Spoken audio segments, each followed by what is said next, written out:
Today, Precarious plays Metroid Prime 2 Echoes. Alright, you fucking writhing worm! You worm person! Oh, are you talking to me? Do you see anybody else here? With your little wormy eyes? And your eyes on your, a worm? Shit. Yeah! Yeah! Alright, now that I've thoroughly derailed your aggressive freaking entrance, what on earth is it? My goodness, you enthusiastic Rumpus. We're playing Metroid Prime 2! Okay. The spookiest and most aggressive of the Metroids, maybe? Metroid Prime 2 Spookos. Oh no. I want a Metroid Pine. Metroid Pine. Yeah, it smells delicious. Metroid Pine, it takes place in a forest. No, I think it's about you just craft furnitures. You just craft furnitures, or perhaps it's about longing for something. Did the wrong. It's a dating sim. Mm-hmm. You know what I was thinking about the other day? Metroid's dating? Oh no! Yeah, you know what? That would be better. I would love a Metroid. See, I was thinking, like I think that the expected one. Like, because this is just something that you can expect of the world to do now. Mm-hmm. Would be like. Samus is very like nonplussed and tsundere, and then all of the series villains are like they very vaguely reference series antagonists. So you'd have like a super cool guy with like a leather jacket and a bad attitude, and that would be like Ridley. Yeah. And it's like, no. And exclusively Metroids. All of them are Metroids. And there would be like a hot romanceable teacher, and she would be Mother Brain. Mm-hmm. Yeah, stuff like that, right? And I'd hate it. Yeah. But no, I like the idea that I think you just touched upon much more, which is it's just Metroids. You are a Metroid, and then there are a collection of Metroids that all have like really different, nuanced personalities, but they all just look like fucking Metroids. Or like maybe one of them tends to hold their tentacles in a certain way. Tentacle? Oh, I guess some of them do. Well, like, you know, Metroid Prime has tentacles. The little claw bits. They're little graspers. Anyways, I've just seen so much personality injected into random... Like, I'm pretty sure you could give personality to a clean sphere based on the shine spot. So, like, if you get to know them, they don't look all the same. Yeah, it's just like the twins, you know? You just don't know them well enough. Yeah. It's on you. Mm-hmm. So you're the asshole. You should stop and think about it. I'm pretty sure... I think like once I go down, I think it might be a challenge to get back up, but I know that I already have, I have the ability to open that door, so that's fine. Oh man, it has been a bit since we got to sit down and play games, hasn't it? No, just a week. Really? I think so. No, I think you're right. It just feels like it's been an eternity. You should check out this guy's blog. Okay. No. Okay, well, I'm going down here now. Down you go. Yikes. Okay, that's the first time something has, like, really scared me in this game, I think. That was is this too how you much get back mouth. up? That's how you get back up. Okay. That was fun. You're just a little marble dropping into the pool. Oh, no. Oh. Yeah. Come on. All right. I'll take you on this way. Oh, okay. You know what? Choke on it. You know what I'm gonna go ahead and do? Yeah, it's incredibly durable, powerful, fast-moving. Outer heights are impervious. Heavy weapons hit will only aggravate it. Its mouth, however, is vulnerable to damage. Okay. So... There we go. Yeah. Huh. That was a pretty good blog after all. Mm-hmm. Now, what the shit do I do? What do I do here? Oh, I don't want to spoil it. So, there we go. I guess the game will spoil it for me. Man, game, like, I just got here. You could give me I wonder if I can disable that. I wonder if I can turn that off. Wait, what's going on with the Luminoth technology? It's pointing me to it. But I just got here, and it's pointing it out. I wish they would have given me a little bit of time to explore before they shoved it in my face. Wow, I'm kind of stunned at how much has happened since the last recording session.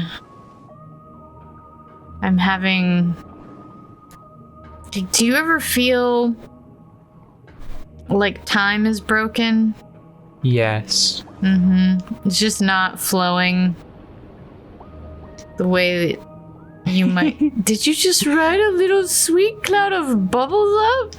It's such really a nice, slow and gentle and sweet. It's such a nice contrast with the turbo cannon that's in the center of this room. Yeah, that is exactly what I was thinking. Oh gosh, we've been on a brainwave a lot lately too. You know what I mean by that, right? Yeah. Oh yeah. Of course. You know why? I bet you do. I do. I'm not surprised. I feel like, if I remember correctly, I think there's a way to move this central cylinder. Let's go with cylinder. What are you? All right, is that it? Is it just I have to lift several of those, or I bet the others aren't on like ground level. Like I bet the one. But it's up there. Yeah, I can see it. And I think you have to scan them from the there's like an appropriate side to scan and an inappropriate side that won't actually like activate the device. You were saying something interesting, or you were beginning to. You said that seems unlikely. Now, we will not have any of that. Bloop. You had begun to say that there was something that you had been thinking about a lot lately. Oh, yeah. So, it's sort of like a fun tabletop gaming exercise, especially for like D&D, because D&D is an awfully flexible system. Especially with like a little elbow grease. Oh, I know who that is. Okay. So it's like, how could I make popular culture character X in tabletop game Y, right? Oh, yeah. And if I were to try to make, I think it's telling just like the power scale that you're dealing with, that the base that I would start at to recreate Samus in D&D would have to be Wizard.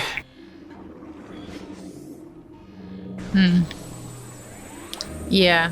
Like I wouldn't even, because you could be like, oh well, no, you probably just go like, you try to do Zero Suit Samus, and then just get artifacts that would recreate the power suit. And there's a certain sense to that, Yeah, I suppose, but I mean, really. Did my super missiles miss, or are there really just that many of them? I think that I'm missing. You're missing, yeah. I think that you're waiting till they get too close and it's like clipping through. I do not like sitting there for that. That one was too early though. Butthole monster to come at you. Eek. And I think that the super missiles are actually overkill unless the almost blasts were dealing some damage. What was the name of that D&D class that our friend had with all the trinkets? Artificer. Yeah. What if it was that? And you know what? And that actually makes some sense, because that is another, like Artificer is close enough to Wizard that I think at one point in an Unearthed Arcana, they just made it. There's a draft of a 5e Artificer that is just a Wizard subclass. Well, and I'm thinking about all the different ammo types for their projectiles. That was me. Oh, you did that. Yeah. That was homebrew. Part of it. This right here, this conversation that we're having right now, is exactly why I don't talk about D&D with anybody that isn't you, because you make me sound like a lunatic. It's like, the rules for fighting a boss that is also a level, right? Yeah, they have those rules. Right? You're like, what book are you reading? It's like, none of them. I just have a really great and enthusiastic DM that's basically just using D&D as a skeleton to write his own stuff. Oh, stop. Never. But yeah. Do you... Bubbles? Are these bubbles here? Bubbles? No bubbles? Do you have bubbles? Do you have a favorite... I was in a conversation about board games. Right. Prequel to this conversation. I was in a conversation about board games, and somebody asked me what your favorite board game was, and I could not answer that. I said very jokingly, your favorite board game was Rewrite the Board Game. And I left it at that, but... Wait, somebody asked what my favorite board game was? Yes. I thought you meant, like... Oddette's favorite board game. Oddette's favorite board game changes weekly, much like many of Oddette's favorite things. And it is almost always something really inappropriate, like Pandemic. Yep. I think that's my favorite board game, Pandemic is. And I haven't even played any of the expansions, but I just love it. It's delicious, and it's cooperative. Yeah, I don't think that I like board games enough to have a favorite board game. Yeah. That's kind of what I thought. But I mean, we have purchased board games. You like deck building games more. But no, I don't like any of them enough to put them on like a favorites list. Mm-hmm. I don't think that I feel... I mean... So having a favorite anything, I don't want to give someone the wrong impression, Now, obviously, just strictly by the definition of the word, it's like well, of what you've played, what did you like? You could be allergic to board games, but there's still one that like causes the least distress when you play it. So that can be your favorite. What is the least awful board game? It's not that extreme, but the point is that maybe Flamme Rouge? Flamme Rouge is really fun, but it's not collaborative. Yeah, and that's why if a very weird bandit were like threatening me, it's like gun to my head, tell me your favorite board game! Tell me your favorite board game! Right now! And it's like, whoa! Blow your brains out. I'm gonna go ahead and say Flamme Rouge because I want out of the situation as quickly as possible. And if I die, Flamme Rouge is a good phrase to go out on. Like the little bicycle boys. Oh man, Shut Up and Sit Down. They did a play. They played it for the internet, and they kept calling them. Throughout they were just like, I just need to get these little bi boys over the line. Just talking about bi boys. So that's sort of what's going on in my mind anytime I play it. Just thinking about my bi boys. That channel is so delightfully goofy. Yeah. I think that channel makes me think I like board games more than I actually do. Yeah, although, you know what's so strange? So, just really briefly, there's something very peculiar about most of the crew, but like Matt Lees in particular. Is he glasses or mustache? Neither? He's he usually ends up playing the world gone mad to Quinn's straight man. Okay. That's the usual division of labor. Okay. Did that help? Yeah, that did help. Yeah, okay. So mustache. Yeah. Right. Sure, okay. I guess that's how we're going with it. When you're making an egg for a friend. Yeah, whenever you're making an egg for a friend. That one. Yeah. There are occasional jokes and references to this sort of like cultural British misery. But then he just seems so warm and happy, and it makes me question the entire island. I don't know what to believe. Do I believe the words, or do I look more closely and believe the heart, you know?